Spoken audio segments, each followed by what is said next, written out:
Many things are happening in the XRP community. Naturally, we will discuss this new measure which would officially free cryptocurrency assets like Solana and XRP from SEC regulation. Additionally, U.S. Secretary of Commerce Howard Lutnick provides additional details regarding the U.S. infrastructure and potential actions by the U.S. Treasury. In addition to discussing a lot of current events, we will also discuss this gentleman's background and identity. Naturally, I have something from Brad Garlinghouse, XRP and ETFs in the cryptocurrency world. Guys, we're going to cover everything in this video. Welcome back. I hope all is okay with you. Now let's discuss the details. Critics warn that crypto legislation could open a Pandora's box by relieving the industry of SEC monitoring. Crypto assets like Solana and XRP would be officially immune from SEC oversight under a proposed bill. Let's get right to the point. The possible ramifications of the crypto legislation are just starting to become clear as it speeds through Congress with the lofty objective of passing it by August. One such bill, for example, would attempt to change fundamental U.S. securities laws to formally exclude the majority of cryptocurrency assets from the definition of security. This is a daring move that has little precedent in Congress's history, at least since the laws were first drafted during the 1930s New Deal. Tom Emmer, the majority whip, reintroduced the Securities Clarity Act measure to the House last week. My only conclusion is that while I believe this would be fantastic for XRP, Solana, and similar assets, a sizable portion of the cryptocurrency market is simply fraudulent. There are no use cases. It's not moving at all. Individuals who invest in it will lose money. Therefore, I'm okay with those projects as long as the SEC examines them with a, more comprehensive overview. However, if everything is viewed as simply, whatever, or if nothing is regarded as a security, this may grow out of control. I do believe that we need someone keeping an eye out for it. Okay, is Howard Lutnick a real person? This person, who was born in 1961, is the Secretary of Commerce for the United States. This man truly owns a significant amount of Bitcoin. He is excellent and highly knowledgeable in the field of cryptocurrency. Allow me to present some facts on the subject he is discussing, and we will proceed to discuss this together. I explained the meaning of a gratis vendor to him. Since I didn't want to work for the government, I designed. Transition was what I was doing. A gratis vendor, what is it? For the United States of America, the gratis vendor is an authorized supplier of goods to the government. It doesn't sell. All right, I can avoid going through the entire process of becoming a legitimate seller as a result. We're getting it from you. The president can then accept it if you give it to Article 2, which is the president's stuff, right? Since it's could you give an example? Only to force me to build software. Do you write software? In order to improve XYZ, I build software for the Commerce Department. Simply give it to me and I'll conduct some quality assurance before I accept it. We'll go to government hell if you sell it to me for just $1. Yes, the entire ordeal, correct? But you mean if you give it to me? After that, I decided I'm going to call it Doge, and I set up. And I swiftly stated that I had registered the name Doge. The Secretary of Commerce is essentially telling them that if technology was provided to the U.S. government, they could utilize it without any problems aside from doing a Q&A session and confirming that the technology is safe to use. Naturally, the advantages of that technology will assist the U.S. government in some way. Is it possible for Ripple to provide their infrastructure or intellectual protocol or anything similar that the government may use for money transfers? Saving money in various locations so that the U.S. government can purchase Bitcoin and possibly other cryptocurrency assets is, in my opinion, the main objective here. There will be more on this, I'll be closely monitoring this, but please share your thoughts in the comments section. Will the U.S. government receive some of Ripple's technology, It goes without saying that selling to this administration could lead to a number of potential problems. A lot of back and forth would occur. That, in my opinion, would involve both Democrats and Republicans, and we're aware of how a little insane that can go.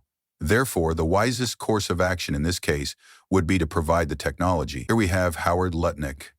On behalf of the United States, he is already holding billions of Bitcoin. Take a look at this. For Bitcoin, the U.S. Strategic Reserve, of course, strategies for obtaining more government funding should be developed by the Secretary of the Treasury and the Secretary of Commerce. Such tactics and a budget-neutral solution were made possible by Bitcoin. I hope the government will no longer purchase cryptocurrency that is not developed or headquartered in the United States. When we first started this, I believed that, or what it turned into was assisting Us companies, not this, but oh, okay.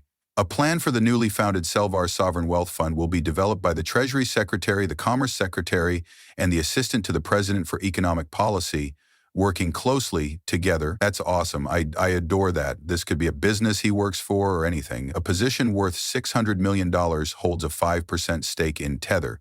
Some intriguing information that will be revealed here includes Howard Lutnick's discussion about removing taxes for those who earn less than the federal minimum wage.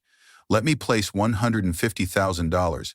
What if tips weren't taxed? What if overtime was tax-free? Why not Social Security? What about all those things? These are the kinds of ideas that would transform America, and he wants to eliminate Social Security and taxes for those earning less than $150,000 annually. That's what he wants. Yes, what I'm trying to say is, does it imply that Social Security will be eliminated if we stop contributing to it? Since, and I'm 20 years old, I believe that many Americans find it difficult to accept. I began working when I was 19, and I have always contributed to Social Security with each paycheck. I will obviously be impacted if Social Security is eliminated today, but so will those who have contributed to the program their entire lives and are currently receiving benefits. And they live off of that money, don't they? Many retirees rely on their Social Security to make ends meet, and for certain folks, it could be disastrous if those payments were eliminated. Okay, Howard Lutnick is here once more. He is discussing taxes and how the government is financed by tariffs. I'm going to play this for you now so we can have a clear picture of his thinking and the direction this is going. Okay, America was magnificent when our economy was in a state of turmoil at the turn of the century. In 1900, 125 years ago, we only had tariffs and no income tax. Tariffs were all we had. And we had so much money that we called a meeting of America's top CEOs to try to decide how to spend it. Then, that's who we were. Subsequently, there were World Wars I and II. We also believed it was our responsibility to rebuild the rest of the globe. This is what we did then. We removed our defenses. We removed our tariffs and instead taxed Americans in order to export our economic might and help the rest of the world, which is exactly what we accomplished. Let me now pose a question to you. Which decade ought that to have concluded? Was the 1980s the right time to terminate it? The 90s? 2000? Why on earth are we doing this? The rest of the world is taking advantage of us, and it's time to restore America's greatness. Okay, so we all know that tariffs are often paid for by the customer, like myself, and you end up footing the bill, because the extra money is paid by the importer of whatever items are coming from whichever country, and that money is then passed on. Isn't that right? If you are purchasing something with a short profit margin, correct? In fact, people would lose money if they sold you the identical item for the same price, and as we all know, companies don't exist to make a profit. Or they won't be in business for very long if they do that. The outcome of all of this is yet unknown. There is a plan, according to half of the nation, correct? That on the other side is a rainbow. No one will pay taxes. It's going to be fantastic. The other half believes that we were pushing the economy to its limits. If any, such as one step is taken in the incorrect way, this might be much more disastrous for the U.S. economy than 2008, isn't it? That's what many folks are considering. As a result, there is a lot of excellent movement in the cryptocurrency space. On the tariff side, I'm a little dubious, but I have to give it some time just like everyone else. However, if you look, I did a thorough analysis of the economy. I strongly advise you to attend my most recent live session, which is right here, if you want up-to-date information on the U.S. economy and all of the true statistics and data. Perhaps before I go into it, let me show you, all right? Deborah adds, hold on, guys. I watched in here somewhere. I looked over a lot of this information. It's a lot. Okay, it's here.